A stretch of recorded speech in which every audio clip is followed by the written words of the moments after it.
Hi, everybody. Anaya, thank you for that beautiful introduction. I could not be prouder of everything you've done in your time with the Obama Foundation. And, of course, I couldn't be prouder of all of you in the graduating class of 2020, as well as the teachers and the coaches, and most of all, parents and family who guided you along the way. Now, graduating is a big achievement under any circumstances. Some of you have had to overcome serious obstacles along the way, whether it was an illness or a parent losing a job or living in a neighborhood where people too often count you out. Along with the usual challenges of growing up, all of you have had to deal with the added pressures of social media, reports of school shootings, and the specter of climate change. And then, just as you're about to celebrate having made it through, just as you've been looking forward to proms and senior nights, graduation ceremonies, and let's face it, a whole bunch of parties, the world is turned upside down by a global pandemic. And as much as I'm sure you love your parents, I'll bet that being stuck at home with them and playing board games or watching Tiger King on TV is not exactly how you envisioned the last few months of your senior year. Now, I'll be honest with you. The disappointments of missing a live graduation, those will pass pretty quick. I don't remember much of my own high school graduation. I know that not having to sit there and listen to a commencement speaker isn't all that bad. Mine usually go on way too long. Also, not that many people look great in those caps, especially if you have big ears like me. And you'll have plenty of time to catch up with your friends once the immediate public health crisis is over. But what remains true is that your graduation marks your passage into adulthood, the time when you begin to take charge of your own life. It's when you get to decide what's important to you, the kind of career you want to pursue, who you want to build a family with, the values you want to live by. And given the current state of the world, that may be kind of scary. If you'd planned on going away for college, getting dropped off at campus in the fall, that's no longer a given. If you are planning to work while going to school, finding that first job is going to be tougher. Even families that are relatively well off are dealing with massive uncertainty. Those who were struggling before, they're hanging on by a thread. All of which means that you're going to have to grow up faster than some generations.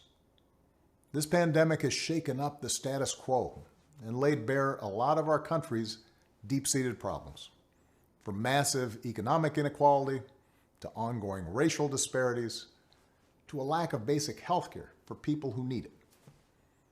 It's woken a lot of young people up to the fact that the old ways of doing things just don't work.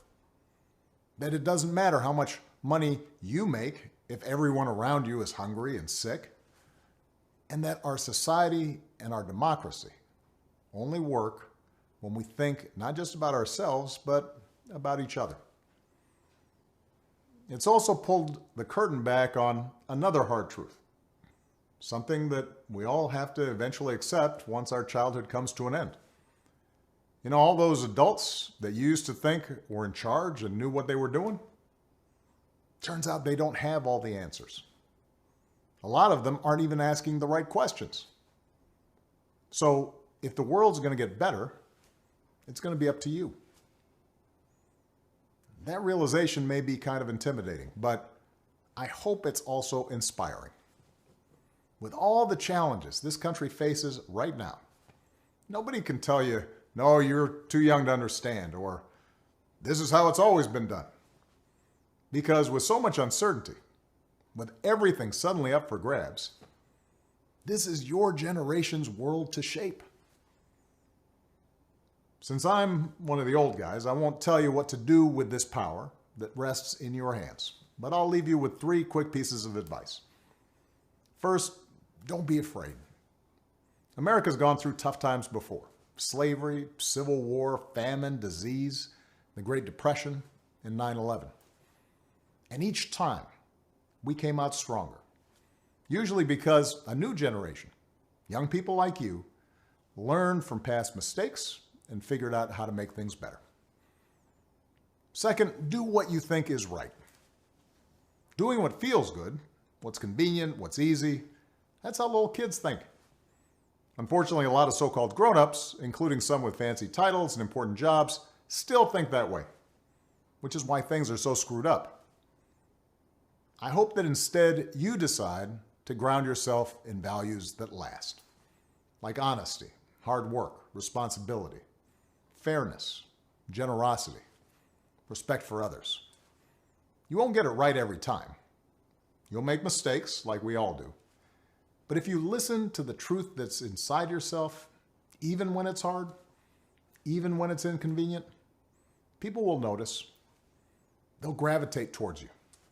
And you'll be part of the solution instead of part of the problem. And finally, build a community. No one does big things by themselves.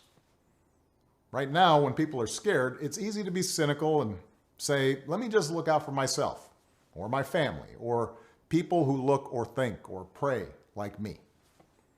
But if we're going to get through these difficult times, if we're going to create a world where everybody has opportunity to find a job and afford college, if we're going to save the environment and defeat future pandemics, then we're going to have to do it together.